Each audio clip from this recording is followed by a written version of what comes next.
Well, I've been here for 4 years. My first year, I did not have a car, and I kind of depended on Uber or Gerald, kind of giving me directions, or taxi.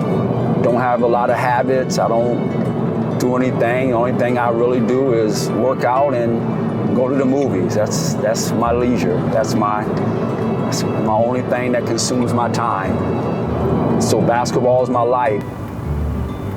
Yes, I miss my family tremendously. And my last 2 kids, and I have 7, so all of them are adults, except for 2. They live in Dallas, Texas with my wife.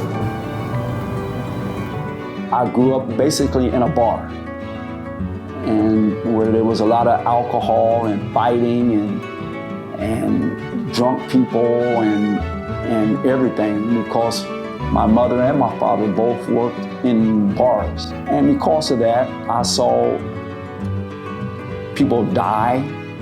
I see people get hurt. I saw attitudes change. And it created an environment for me that I've never had a drink.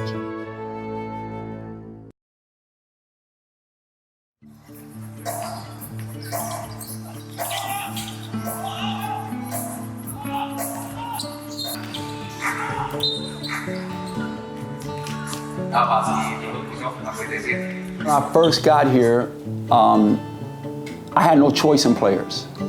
So I didn't know the players. I didn't know who was good, who was bad. So as you may know, I was a college coach in America, having coached at USC, University of Southern California, the highest level of college basketball.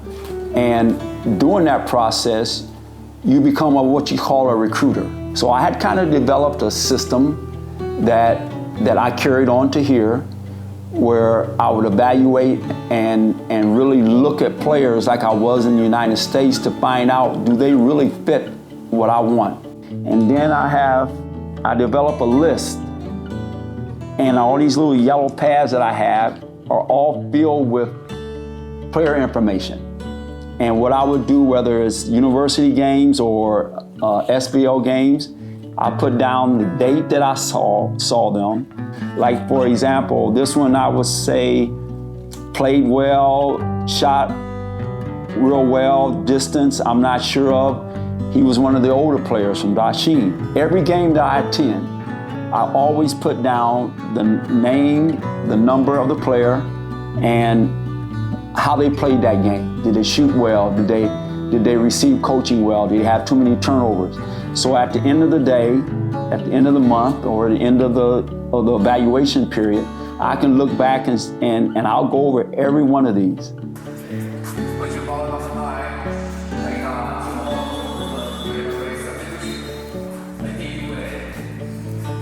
To me, coming into this year, if I was a judge, I would say you are the favorites. But saying that and putting it down on paper doesn't matter. You're only going to win a championship if you really believe it in your heart that you and your teammates will do everything that they can to win the championship.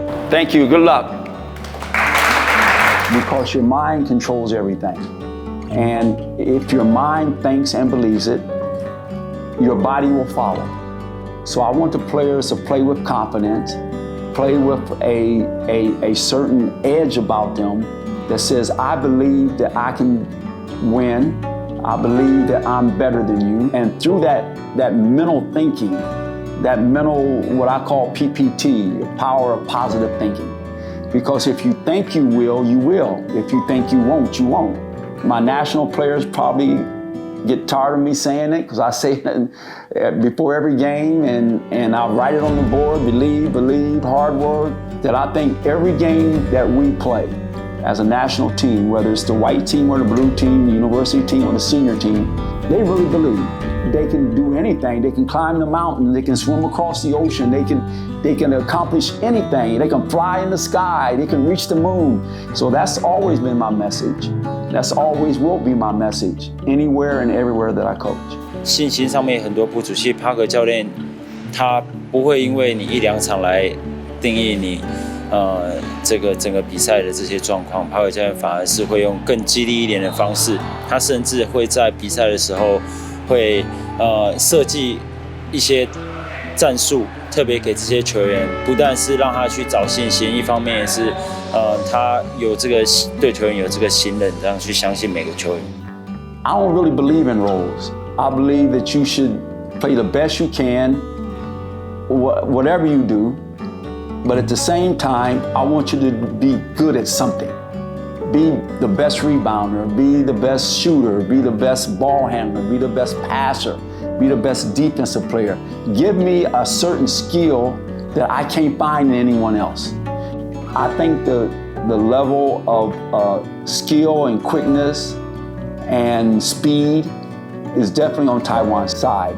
And if we could get some big kids, and we have a few that's in the university that I think have respectable size, but we need the 7-footers and the 6'11" athlete, long arm kind of players that really hasn't come through Taiwan yet. But as far as the attitude and they're willing to give it all 100%, there's no one that can compete with Taiwan.